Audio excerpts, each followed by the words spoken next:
Get the cheese to sick bay. The doctor should look at it as soon as possible. It is the way in which we propagate our species. Please demonstrate how this is accomplished.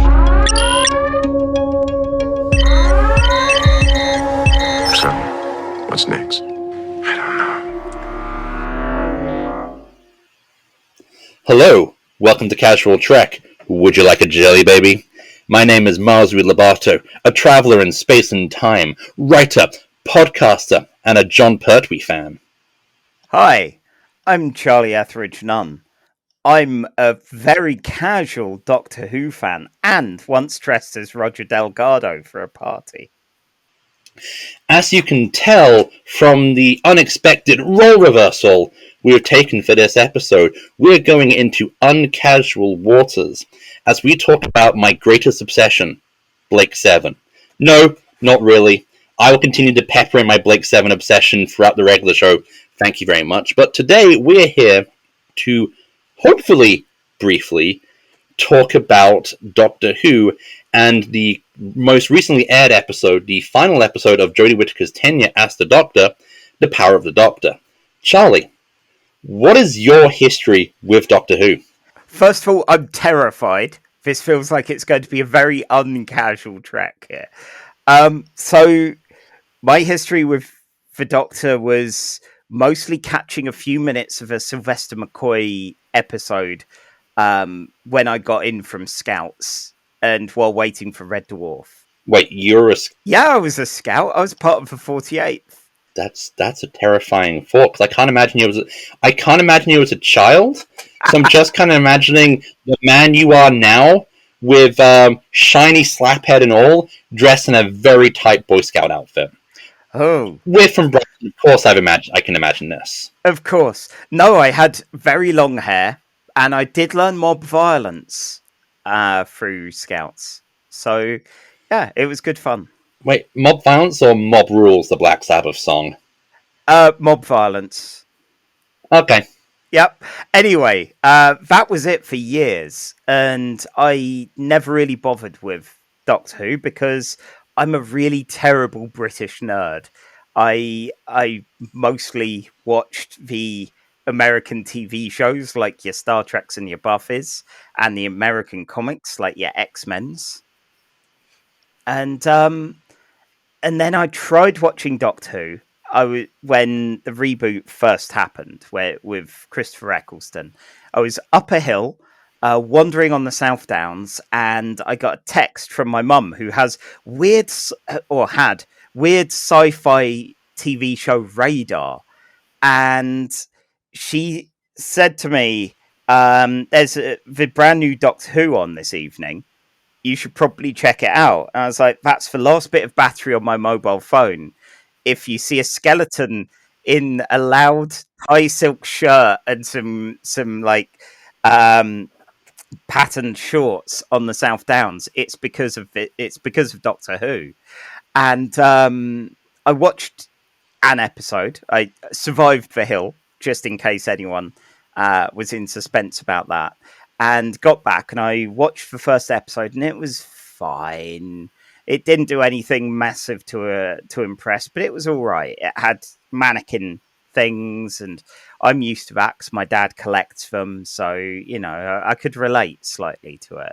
And then I missed a couple of episodes and I saw one where farting aliens take over London and I switched off and I didn't watch it after that. And it was only when a friend of mine, Steve, was talking about Farscape and how... Is this Steve? No, different Steve. I know many Steves. So he was talking about Farscape and an episode where John Crichton had to get his hands in some alien vomit to get the DNA to press like controls on a ship. And every time I was saying, no, Farscape's good, actually, he'd go, vomit hands. And I realised he did that with the same level of immediate disgust and writing off of a TV show that I did by going, but farting aliens take over London. I was like, shit, I'm going to have to watch it, aren't I? And this was just as I think it was a December, and a few months' time, there was going to be a new Doctor. There was going to be Matt Smith, and there was going to be Karen Gillan, and these were both great reasons to watch a TV show. So, I played through Assassin's Creed 2 and Assassin's Creed Brotherhood while watching every modern Who episode, and I came upon the realization that the high highs are so much better than how bad the low lows of Doctor Who are, and there are a lot of those, a lot of both of those, because it just changes genre. Can I quickly interrupt? Oh, yeah. On the subject of farting aliens take over London, Uh-oh. we are in a year where Boris Johnson was kicked out of the Prime Minister role, so RTD ahead of his time, but yeah. Fantastic. So yeah, I was a latecomer to Who, and even though I've been a bit more sporadic in watching during the Jodie Whittaker era, I think her second series I didn't watch for ages because my partner Emma kind of gave up on watching it, so it stopped becoming a regular weekly sort of thing, and I just finished watching it in my own time, maybe a few weeks before Flux. And then I caught Flux, and I liked the premise and did not care for a lot of the payoff, sadly. Yeah, Flux reminds me of a big comic book summer crossover where you have the big storyline going on, but like the important plot beats are taking place in tie-in titles. So if you're not like reading the tie-ins, you miss kind of what's going on because information is being dropped. And I swear, information was being dropped in no tie-ins just between the episodes, so it gets very confusing. Yeah, I think this series, the Jodie Whittaker run, similar to most of the Capaldi run, feels like an actor who's good and a supporting cast, most of whom I like, being given inadequate material to work with. You know, the one series I loved of Capaldi Who was with Bill. And with him as a kind of weird teacher lecturer sort of thing, and God help me, even Matt Lucas was all right. Even Matt Lucas. Even Matt Lucas. Even that doll. So yeah, that one was good, like a generally solidly good run. But Capaldi had a problem because he started, and it felt like he was in the middle of a run. It felt like he was in the middle of Moffat trying to do a thing, and he never got the clean slate that Eccleston got, that Smith got, and it was a real shame. And then with Whittaker, she was a good start, and personally, on a personal note, it was one of those rare times where I've seen a character in a TV show who is dyspraxic like me, with Ryan. And even though it's something that rarely comes up, just seeing that there hit me way harder than I thought it would. And at the end of that episode, you know, I'm very much one of those people that views that, you know, representation matters and all that. And seeing for myself my own disability on screen, it's like, shit, this is why we need better representation for everyone. Like, not just for the, like, medically cack-handed like myself, but for everyone.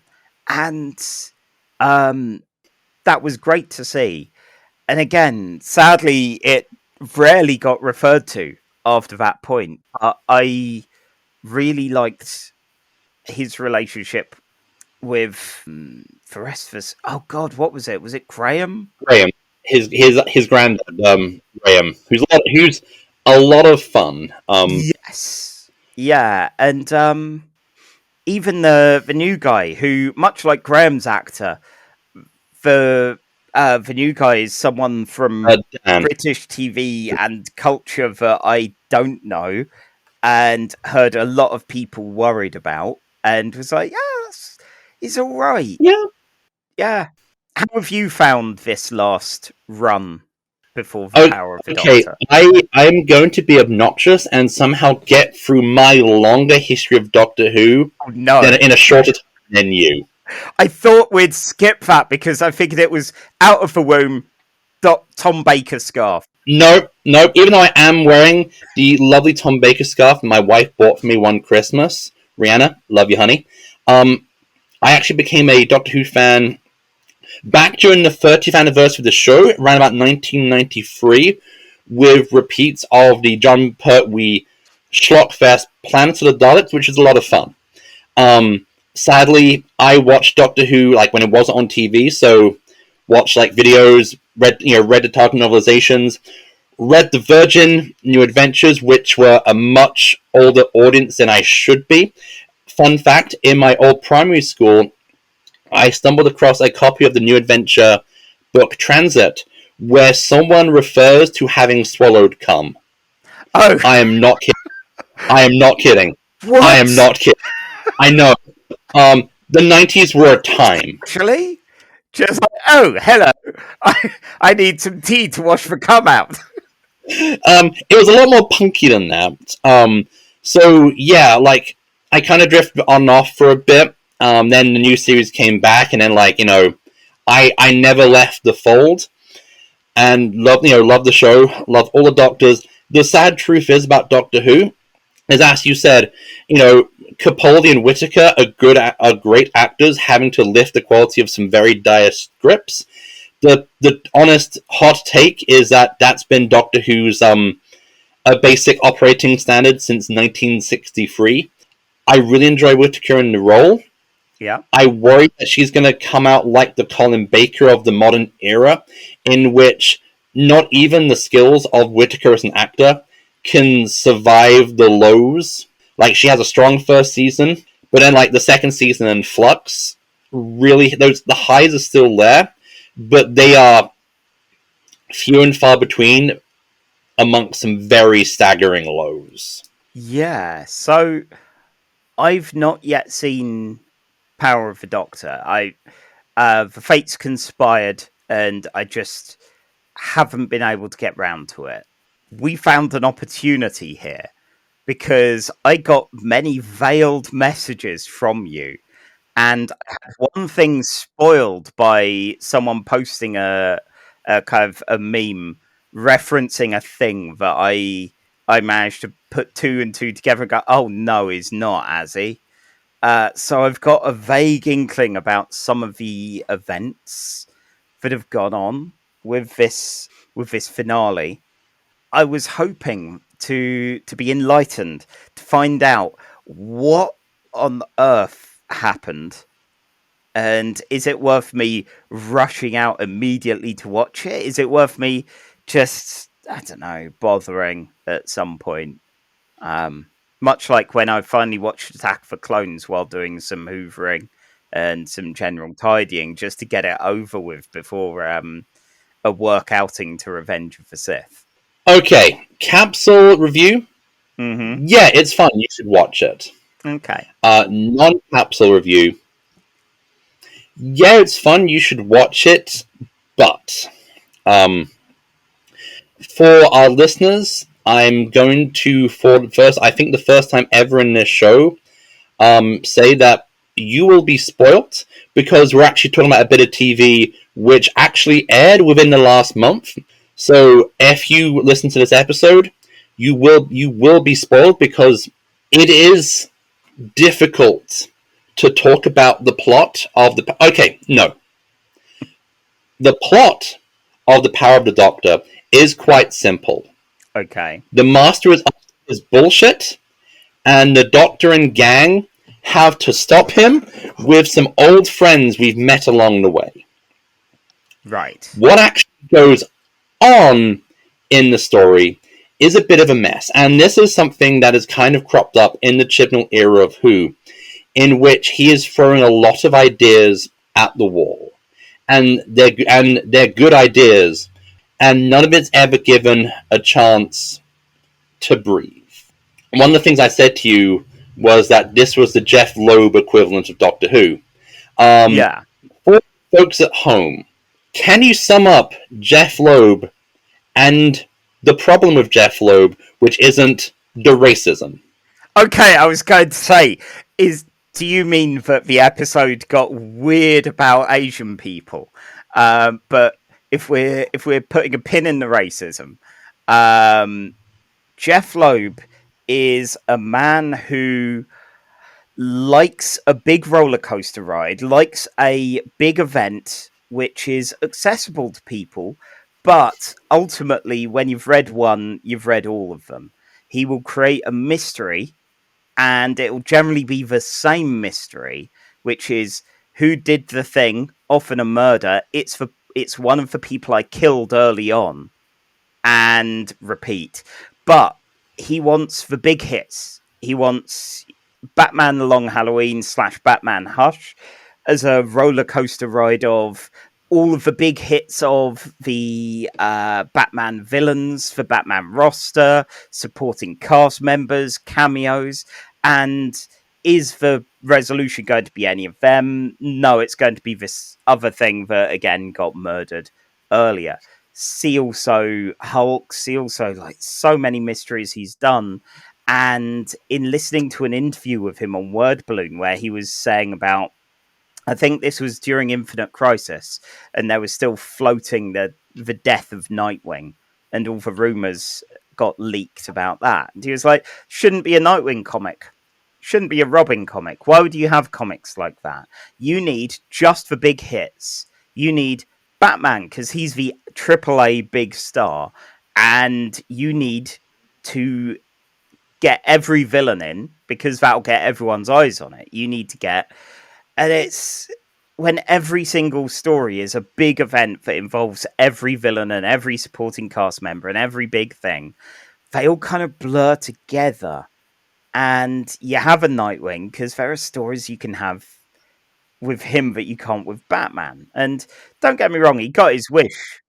Like 50% of the DC line these days is Batman comics, but Nightwing has one thing that Bruce Wayne doesn't, and that's that ass. Yeah, his butt. Yeah, like I am all about Dick Grayson's ass.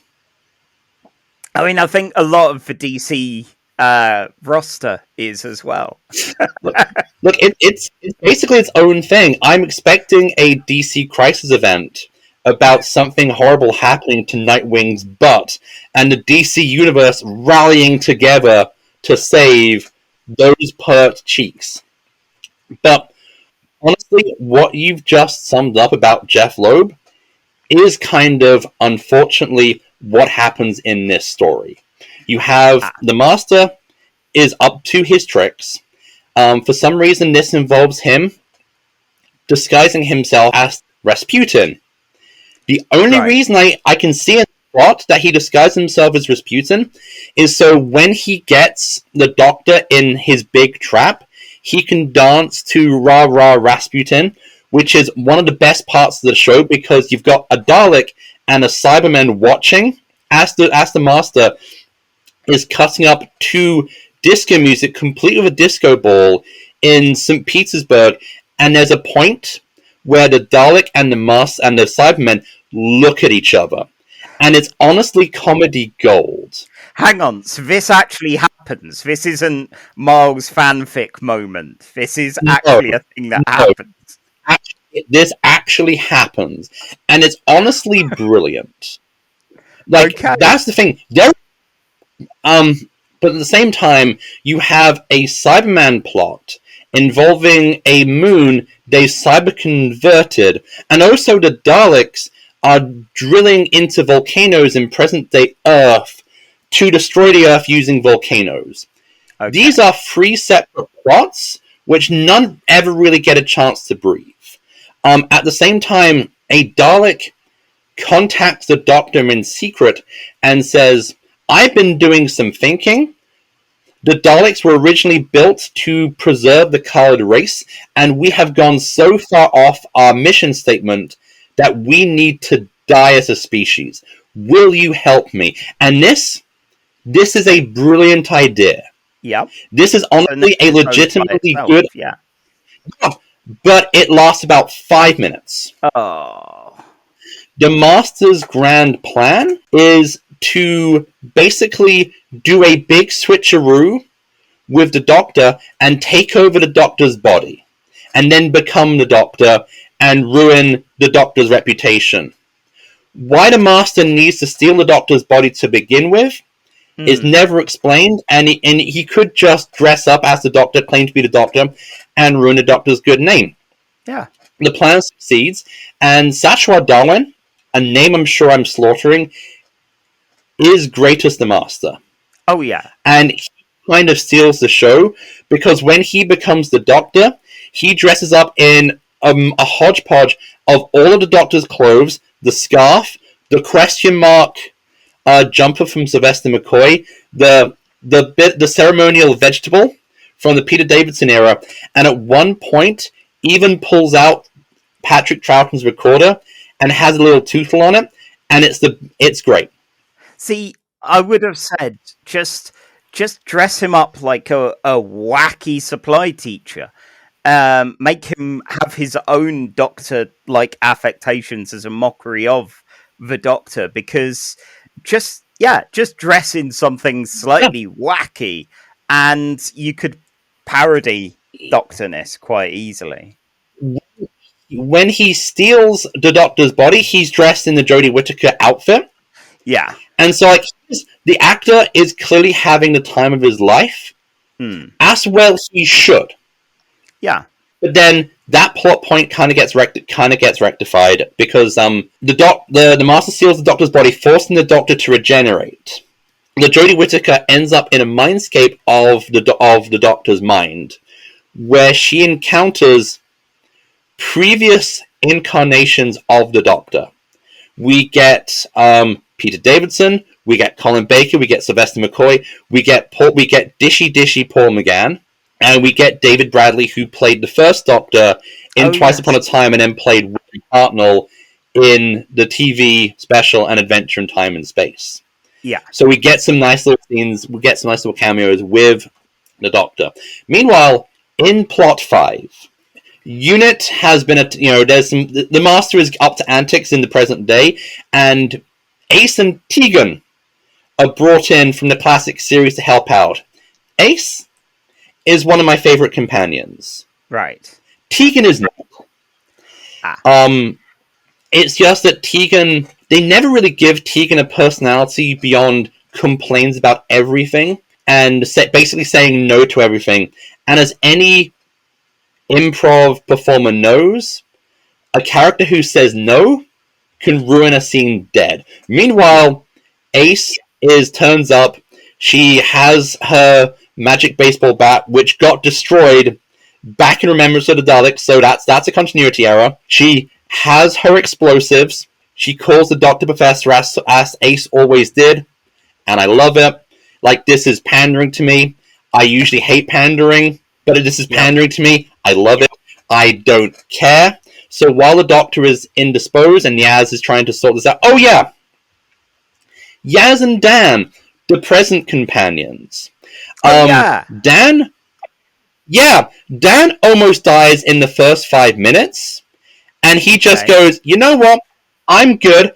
I'm going off on a date. You don't need to pick me up. See ya, bye-bye. And he nopes out until the end of the episode.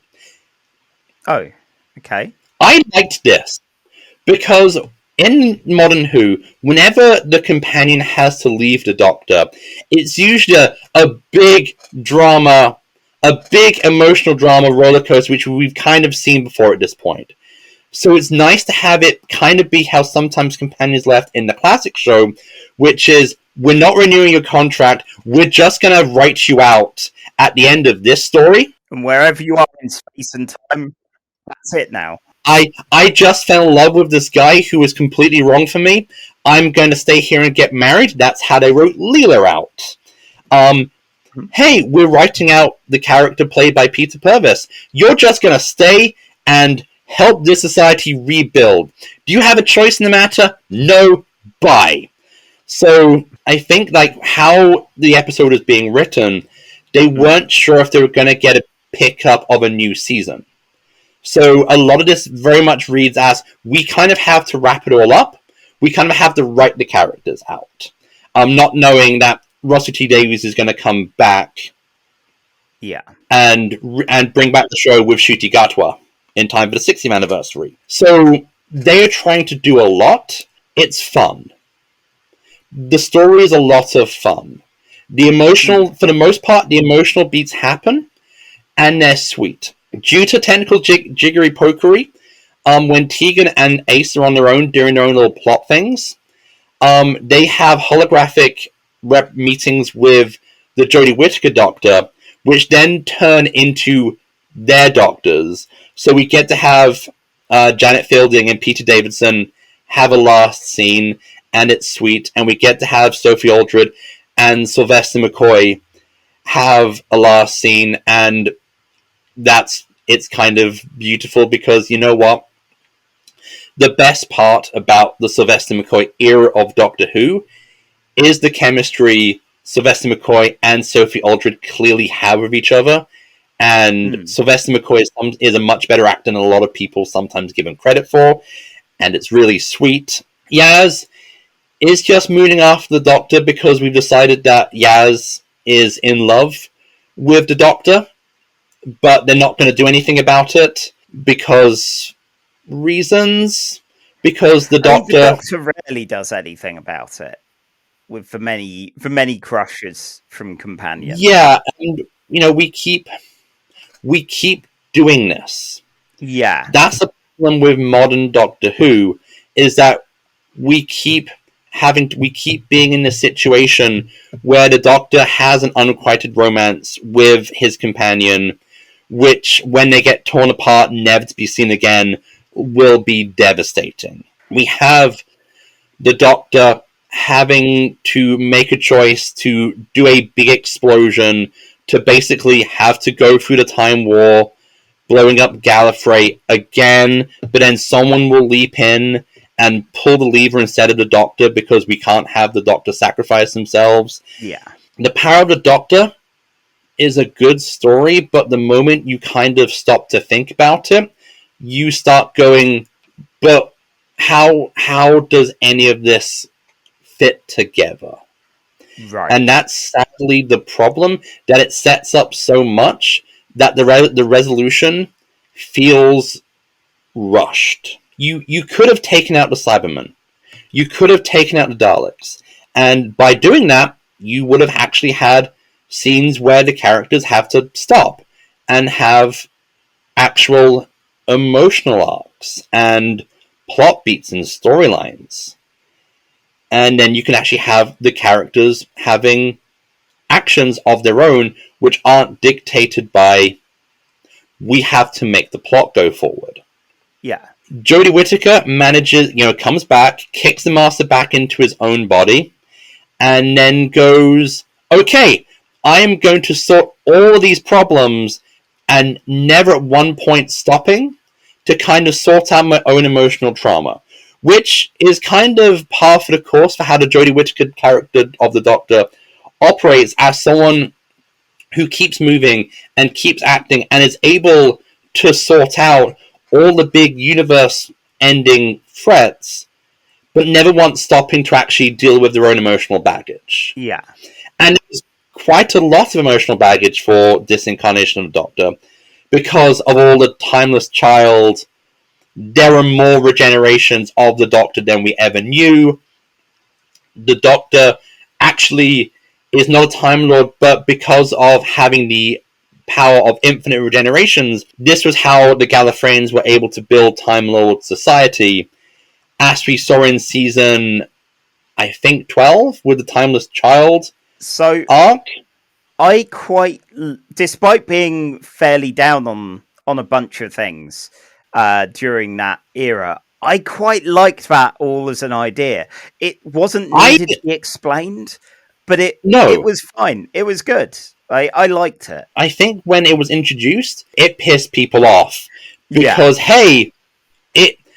Chibnall just kind of throws in a cannon grenade, and for the point of, hey, let's just bring in some new unexpected tangle to the Doctor's backstory, because the Doctor is a mysterious character whom we know too much about. Yeah, like this hasn't been.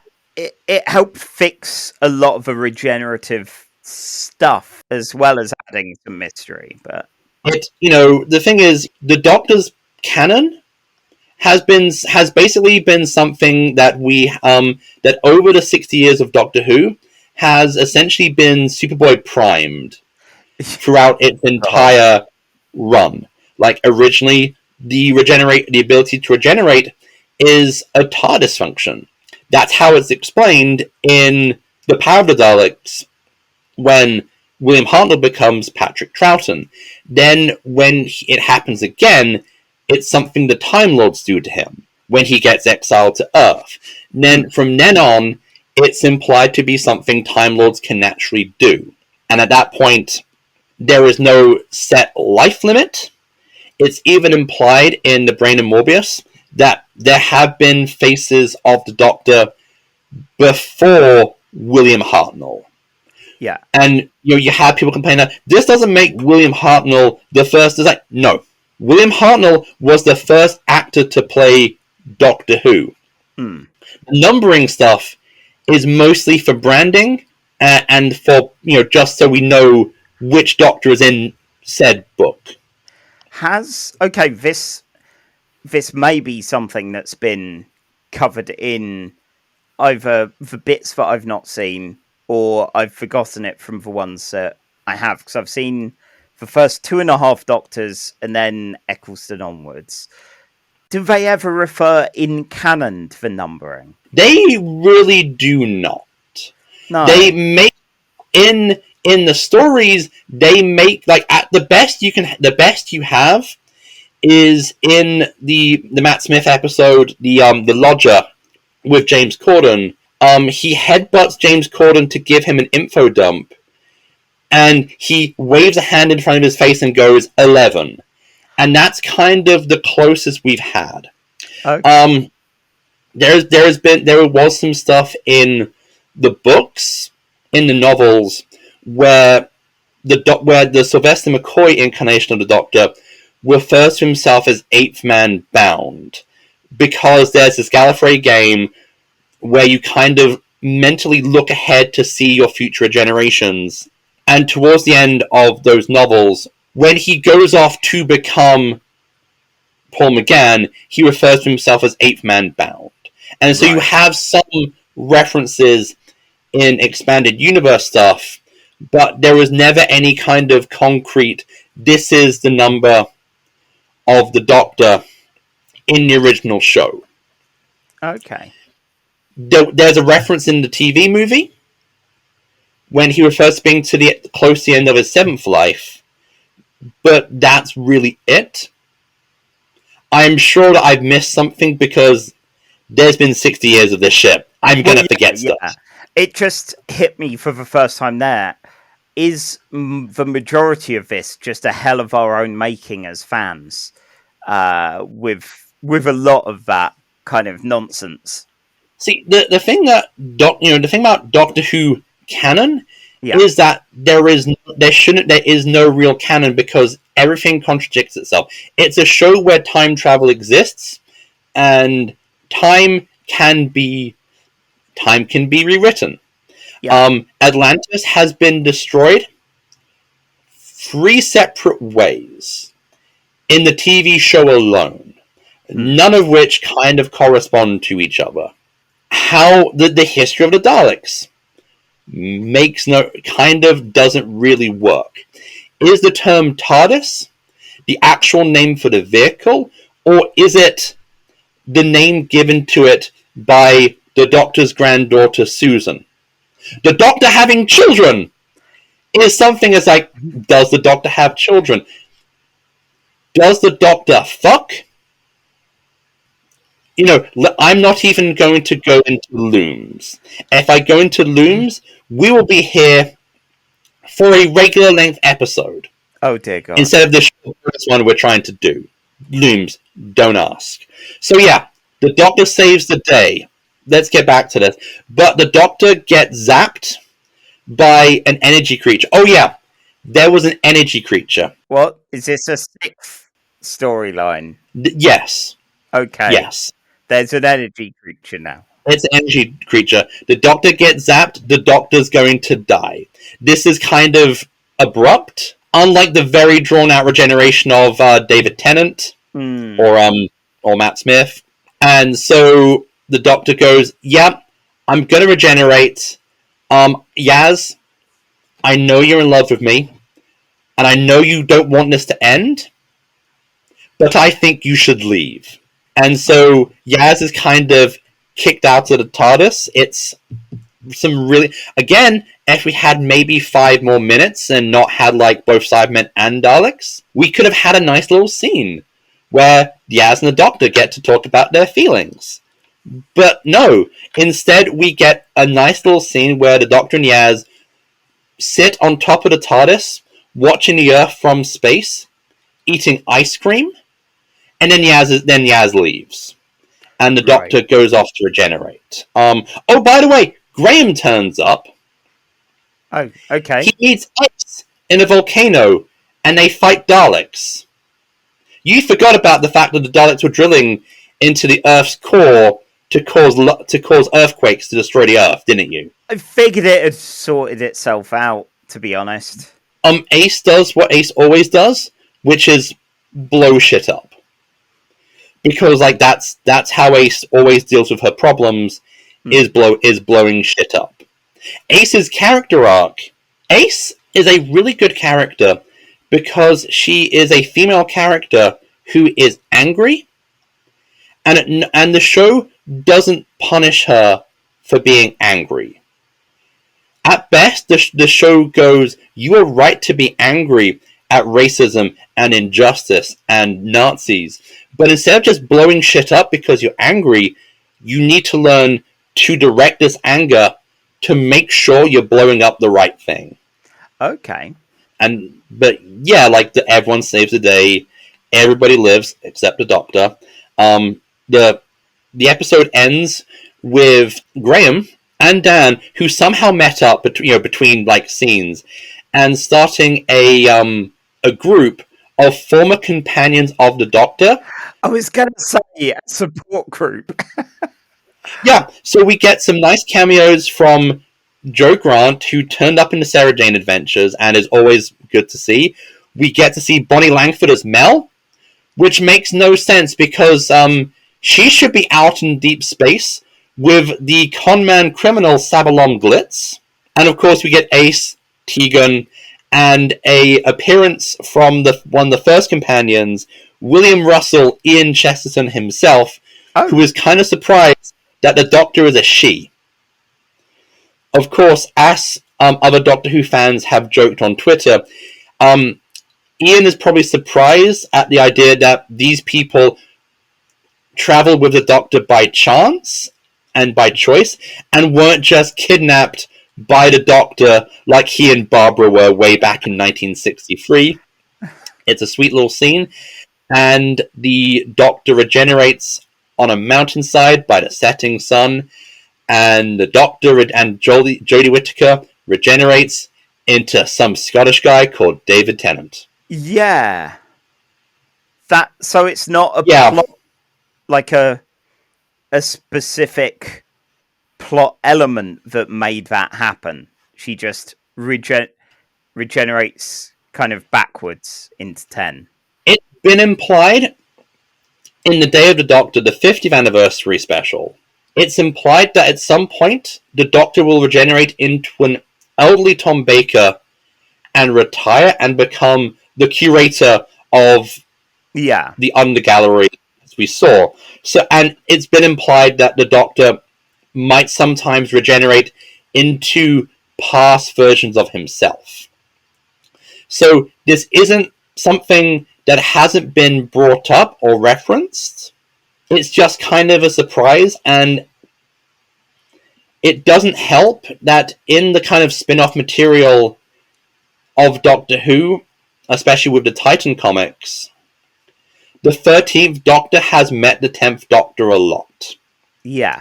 And it feels like, even though, I trust Russell T Davies as a writer, that he's going to have come up with a decent reason to have David Tennant back.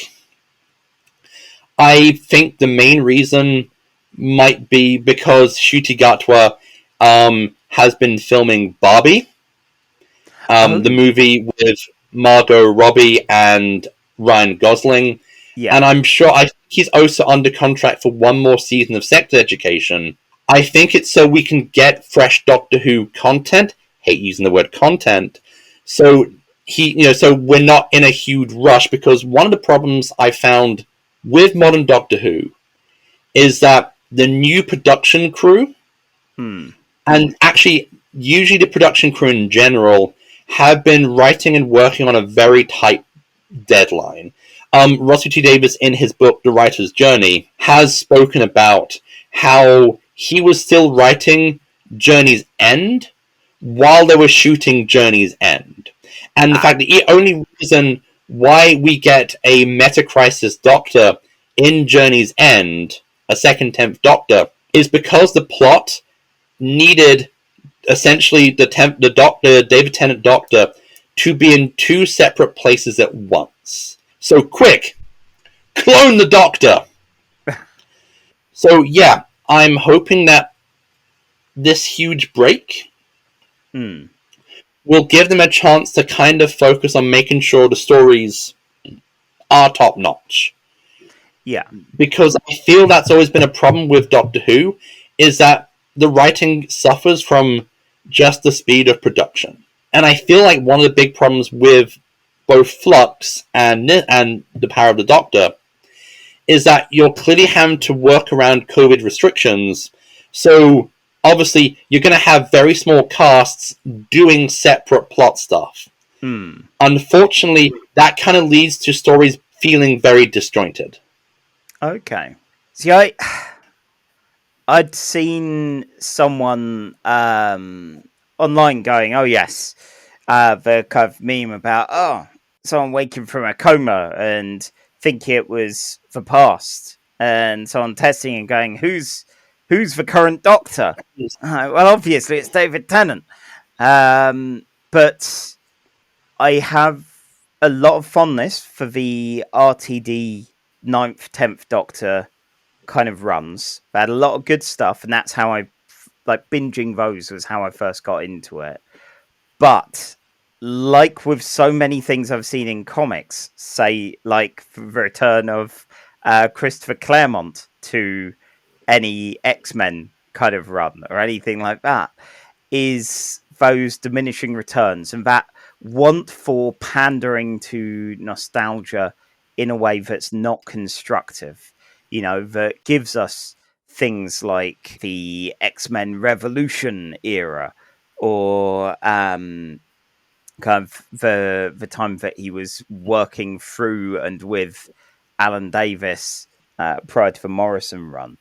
And yeah, those kind of, the fear of a backslide was increased by hearing about Tennant. And I hoped there was like actually, this is going to be that alternate one from elsewhere, or there's going to be some kind of glitch or something that's going to cause this, and then we'll get our 14th Doctor. I think from how it's done, I get the feeling that the Doctor regenerating into David Tennant isn't expected and might actually be a problem. When the Doctor regenerates, the clothes change, which is something. Okay, when William Hartnell regenerated into Patrick Troughton, the clothes changed, but since then, the clothes had never changed with the regeneration. Right. So, and with the brief trailer with David Tennant, I think there is a plot reason. Cool. I trust RTD as a writer I trust he will make it work. The 10th Doctor, out of the modern Doctors, is honestly my least favourite. That has never been a slight against David Tennant, the actor. I think David Tennant is a fantastic actor. He's the only Doctor I've actually met, which makes a lot of my friends very jealous. But as the 10th Doctor went along, I really don't like where his character goes. Yeah. So I am kind of wary, but I know that I will have fun. Okay. They have to spectacularly fuck up Doctor Who to make me not watch. I have not. There have been times when I've not enjoyed watching Doctor Who. Yep. After Flux, and I do listen occasionally to Big Finish, the company who do the Doctor Who audio dramas. And after a particularly bad one, that and Flux, I did kind of go, right, I need a break from Doctor Who, and spent a couple of months not consuming any Doctor Who, because you need a break. You need to be able to have a break from the things that you love. You need to have a break. When my parents asked me why I did a Star Trek podcast instead of a Doctor Who podcast, my response was, I already spend too much time obsessing about Doctor Who online. I don't need to do more of that. I like the casualness of casual Trek. This isn't a plug. I just like being able to kind of... That said, I do find it funny that the thing I watch most of nowadays is Star Trek because of this bloody podcast. Yeah, it's been interesting purposefully trying to keep it casual and saying to Emma things like, oh, I could watch all of this. And she's like, that's not very casual though, is it? It's like, you're right. Okay, I'm going to pull it back. Yeah, of course. It's all right. I'll just be over here with the X-Men comics. So, to wrap it up, I would give it on a scale of 14 Doctors. Yep. With number 14 being Ncuti Gatwa, not David Tennant again. On a scale of 14 Doctors, 16 actually, scale of 16 Doctors, because I'm going to include War Doctor and the other Doctor count. I'm going to include John Hurt, and I'm going to include Joe Martin, who does get a cameo in this, and I want to see more of that Doctor. Yeah. On a scale of 1 to 16 Doctors, 16 being the highest, I'm going to give this a 10 out of 16 Doctors. It's good, but like my opinions on the 10th Doctor itself, I have niggles. So, have I persuaded you to watch this sooner rather than later? Okay, now, I have a question for you. Okay. How long is this episode? It is actually... It's feature length, so it's 90 minutes or so. It's like a feature length episode. Okay. Yeah, I was scared too. Because this episode was to celebrate the centenary of the BBC. Yeah. To celebrate 100 years of glorious Auntie Beeb herself. Huh. Because, yeah, with this 6 plots and all of these kind of different things, it felt like this isn't going to be just an hour. This is... No. They're going to have to spend some time on it. Yeah. Yeah. It's that tricky thing, because just talking about it has got me more in the mood for a bit of Doctor Who. While I feel I will probably be disappointed by the amount of Jeph Loebness of all of the kind of throw it all up the wall, we have to have a Dalek plot because Dalek, we have to have a Cyberman plot because Cyberman, and then we've got all these other things. I admit, I'm mostly saw people like Ace in those 5 minutes before Red Dwarf that I saw of Doctor Who. So I'm not going to get spiked through the heart with as much nostalgia as you with this, but I'm intrigued. Yeah, it's like there's a huge chunk of nostalgia bait and I enjoyed it, which is annoying for me because I am the guy who hates being. I Yeah. hate nerdy pandering. I you know I dislike the earnest clinification of science fiction and nerd culture these days as seen online. Hmm. That said, the pandering worked. Sue me. Okay, well, hopefully that means it's an effective episode, whether or not you are someone that has ties to all of that. So yeah, I'll definitely check it out. Probably soon, but we'll see. Hopefully, by the time this airs, I'll be able to report afterwards and go, "It was good," or "Eh, Eh, eh." Which I've had and plenty of air episodes, so we'll see.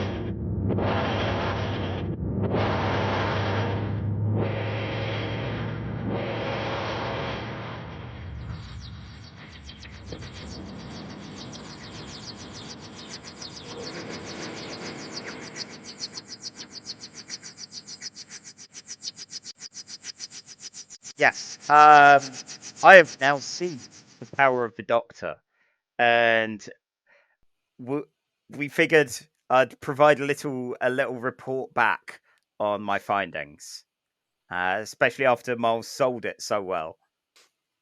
okay, so the power of the Doctor was the Yes, friends we made along the way. yeah. I mean, it always is with the Doctor. It feels like so. Okay, first of all, the many different storylines seemed a little less confusing. Seeing it for myself, it all ultimately tied up to the Master doing stuff. And as much as I have a big fear of turning the Master into the Joker, at the same time, he was performed very well, very good fun. He actually did the Ra-Ra-Rasputin, which had a few moments of wondering whether or not you were lying to see what I would believe, because frankly, at this point with Doctor Who, I'd believe pretty much anything from you.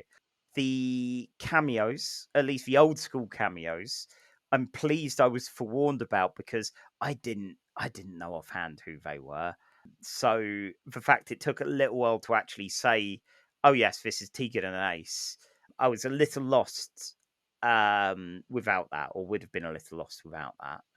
Um, yeah, overall, it was all right.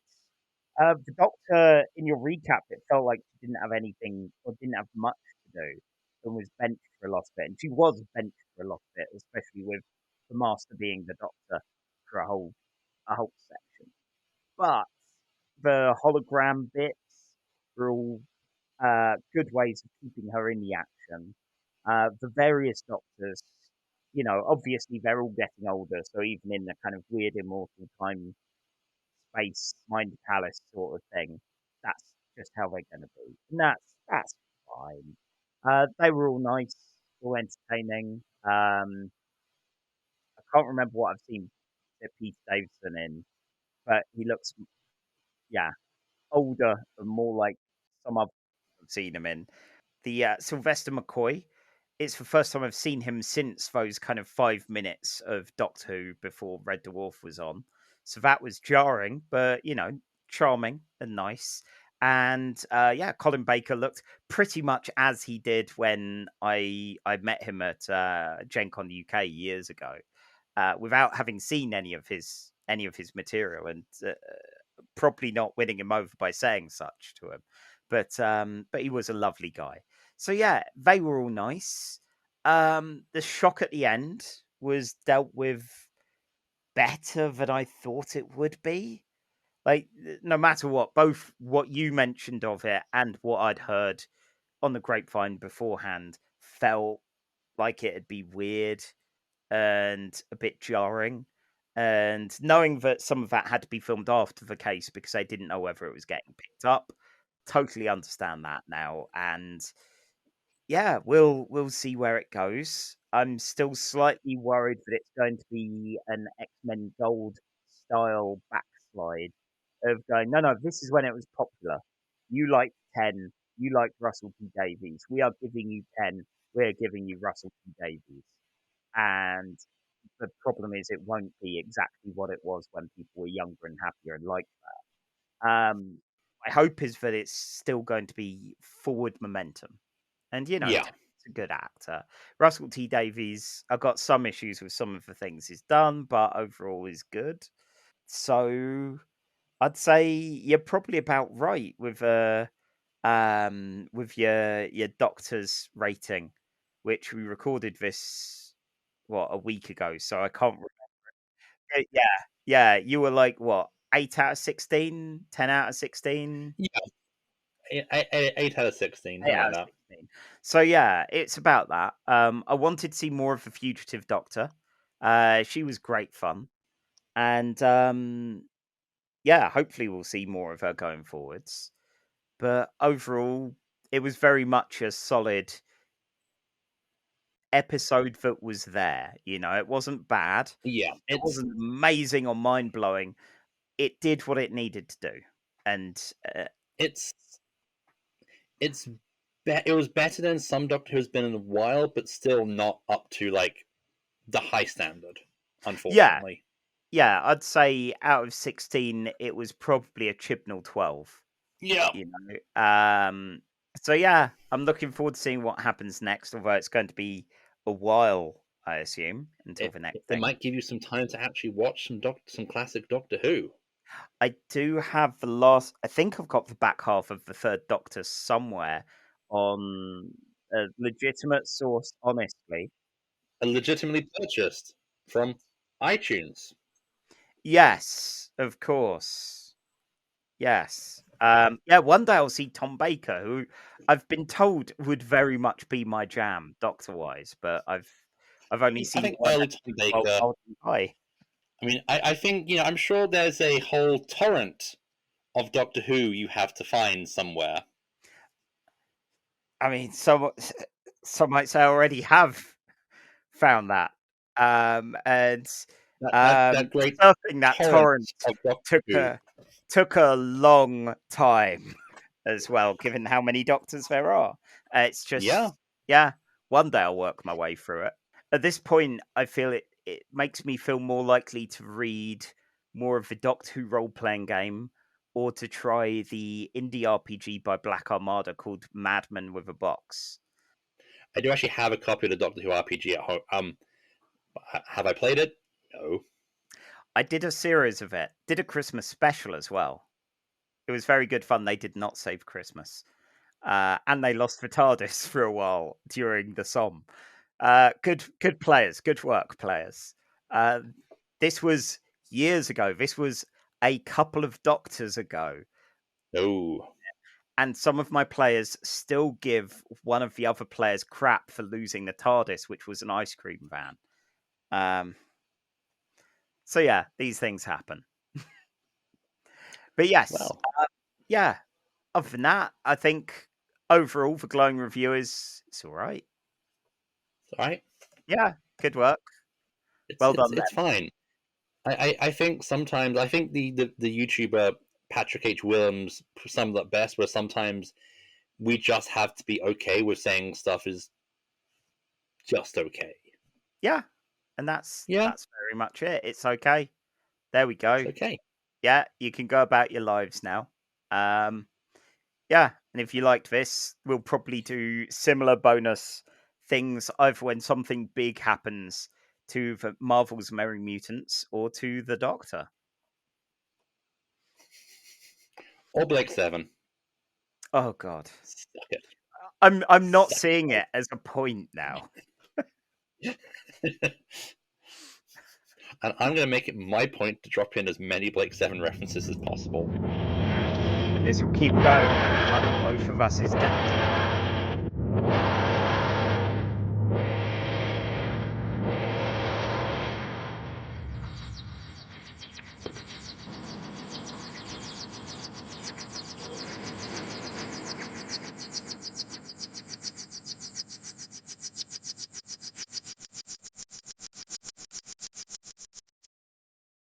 And I think we've done it. I think we've actually managed to keep this under an hour. So, on that note, I will play us out. You can find me on @ManMiles on the Elon Musk run hellscape that is Twitter. You can also follow us on our Twitter feed at @CasualTrekPod. Charlie, apart from a hill somewhere on the South Downs, where can people find you? Well, you can find my withered remains at Charlie_EN on the Musk Hell site. Let's all keep it as hellish as possible for him. And other than that, skyshark.itch.io for my comic and RPG supplement. And I'm soon to be spamming most of my social media, not only with daily updates on my marathon read through of X-Men, which started in August 2020, but also with Go on. I have a quick question about it. How long ago did Heroes Return happen? Because there's been a bunch of annuals with crossovers with like the Fantastic Four and Doctor Doom. So how recent ago did the heroes come back? About 3 weeks in my read through. 3 weeks, okay. About that. So that was noticed. That was noted in your reread. Yeah. They Gene and a bunch of others saw them on the TV, and it was all tearful. And oh my god, the heroes are back. Not that the X-Men were considered heroes at any point in any of that. It's like good Jeph Johns. It's like the Fantastic Four and the Avengers are back. Hope has returned. Oh my. Yeah. I know. I mentioned Jeph Johns. Hang on a second. I must experience beige. Thank you. I just thanked myself. I hope honor is satisfied. Yes, we're not getting to the point where we'll have to make you do a Doomsday Clock episode. Right, okay. On that note. 15 minutes counting. On that note, have a jelly baby. No, live long and prosper. This has all been Doctor Who, baby. Jelly babies all the way down. Jelly babies all the way down. Geronimo!